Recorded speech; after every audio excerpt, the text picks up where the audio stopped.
अस्सलाम वालेकुम dear friends, क्या हाल हैं। उम्मीद है सब दोस्त ठीक होंगे।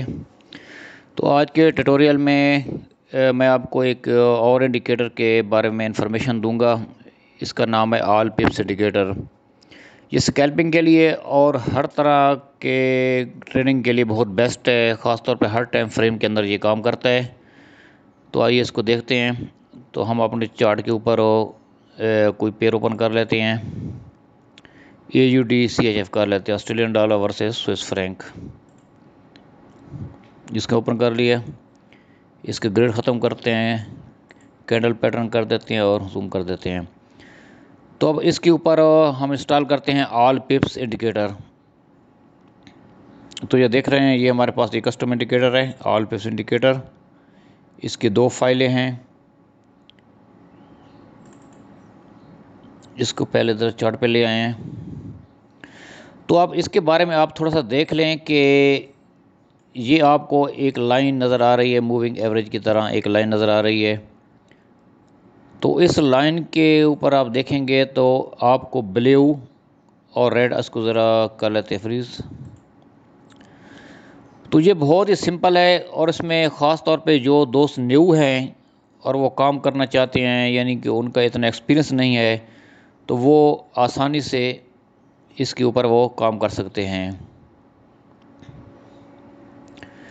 अब इसका ये एक तरीक़ाकार होगा कि जब ये लाइन ब्लू होती है तो आपने यहाँ से बाई लेनी है, और जहाँ पे ये रेड होगी तो वहाँ पे आपने सेल लेनी है। ये इस तरह, तो ये आपको बहुत सिंपल नज़र आ रहा है कि इस तरह ये काम करता है। तो लेकिन इसके साथ उन्होंने स्टॉप लॉस भी दिया हुआ है। तो आप ये दूसरा जो है, ये ऑल पिप्स का जो स्टॉप लॉस है, ये भी आप साथ इंस्टॉल कर सकते हैं। तो ये देख रहे हैं कि आपको इस लाइन के साथ एक और लाइन भी नज़र आ रही है। तो मैं इसको थोड़ा सा मेरे ख्याल में इसका बैकग्राउंड थोड़ा सा चेंज कर दूं, हो सकता है आपको सही समझ आ जाए। तो ये जो बुल कैंडल है, बुल कैंडल को हम इधर कर देते हैं, ब्लू कर देते हैं। तो उम्मीद है आपको अब ये साफ नज़र आ रहा होगा।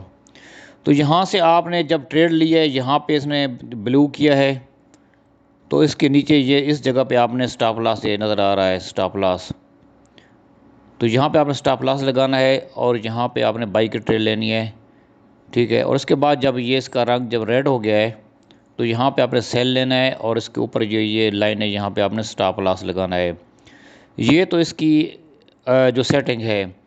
अगर इससे भी आप आसान करना चाहते हैं तो आप ये जो दूसरे इसका स्टॉप लॉस है, इसको आप ख़त्म कर सकते हैं और इसको सिंपल तरीके से इस तरह यूज़ कर सकते हैं कि जब लाइन ब्लू होती है तो आपने यहाँ पे बाई लेनी है, और जब तक इसकी लाइन जो है वो रेड ना हो तो उस वक्त तक आपने अपनी ट्रेड क्लोज़ नहीं करनी। तो इसका जो सिंपल तरीक़ाकार ये हो जाएगा कि यहाँ से आपने बाई लिए, उस ट्रेड को आप होल्ड रखेंगे। जब इसकी लाइन रेड हो जाएगी तो आपने वो पहली जो ट्रेड है वो क्लोज़ कर देनी है, चाहे वो नफ़े में हो या चाहे नुकसान में हो, और आपने दूसरी ट्रेड ले लेनी है सेल की। फिर आगे आ जाएगा, तो फिर इसके बाद ये फिर इसका रंग चेंज हुआ है, ब्लू हुआ है, तो फिर यहाँ से आपने बाई ले लेनी है, और जो पहली ट्रेड है इससे वो आपने क्लोज़ कर देनी है। फिर आगे फिर रेड आ गया, फिर आपने यहाँ से सेल लेनी है और पहली ट्रेड जो बाई की थी वो क्लोज़ कर देनी है। तो ये तो इसका हो गया सिंपल तरीका। अब इसको ज़रा थोड़ा बेहतर करके चेक करते हैं कि इसको हम बेहतर तौर पर कैसे इस्तेमाल कर सकते हैं।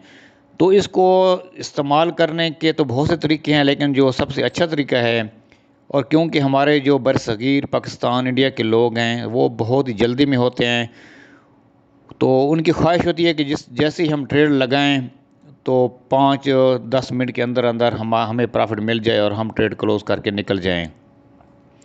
सब्र नाम की चीज़ नहीं होती, और चूँकि फॉरेक्स एक सब्र वाला काम है, तो इसमें मैं आपको एक तरीका बताऊंगा कि जिसके अंदर आप इस ऑल पिप्स इंडिकेटर से अच्छी तरह फ़ायदा उठा सकते हैं।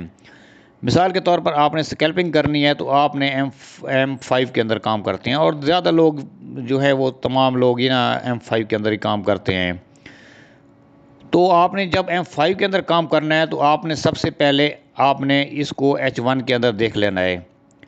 अगर H1 के अगर आप देख रहे हैं तो यहाँ पे आप देख रहे हैं H1 के अंदर ये AUD CHF का पेयर है, इसके अंदर ये जो ट्रेंड चल रहा है ये सेल का चल रहा है।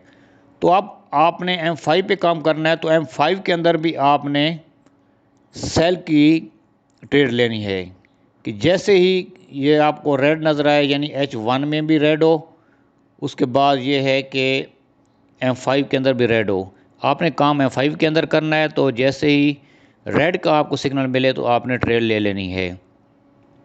इसी तरह अगर आपके अंदर सब्र है और आप थोड़ा लंबा काम करना चाहते हैं, थोड़ा सा यानी H1 के अंदर काम करना चाहते हैं, तो H1 के लिए काम करने के लिए ज़रूरी है कि वैसे तो आप इसके अंदर कोई शर्त नहीं है कि आप किसी और टाइम फ्रेम को देखें, लेकिन ये हमारा अपना एक्सपीरियंस है जिसकी बुनियाद पर हम आपको बता रहे हैं कि आपने D1 देखना है या H4 देखना है। H4 देख लें। H4 के अंदर आपको अगर ट्रेंड मिल रहा है सेल का और H1 के अंदर आपने काम करना है, तो यहाँ पर भी आपने सेल की ट्रेड ढूंढनी है। अगर H4 के अंदर आपको ट्रेंड बाई का मिल रहा है, तो इसके अंदर भी आपको जो है वो H1 के अंदर भी बाई की ट्रेड ढूंढनी पड़ेगी। तो ये बहुत ही एक सिंपल और एक स्ट्रेटजी है। जो जिन दोस्तों का एक्सपीरियंस कम है या जिनका बैलेंस कम है, तो वो इसके इंडिकेटर के ऊपर काम कर सकते हैं। अब मज़ीद इंशाल्लाह नेक्स्ट ट्यूटोरियल के अंदर हम आपको इसको ADX के साथ मिलाकर देखेंगे कि इसको कैसे काम करता है। अगर आप इसको मुकम्मल तौर पर फॉलो कर लेते हैं, तो ये आपके लिए बहुत ही अच्छा होगा और इंशाल्लाह प्रॉफिटेबल होगा। इसके अंदर आपको SL भी मिलेंगे और TP भी मिलेंगे।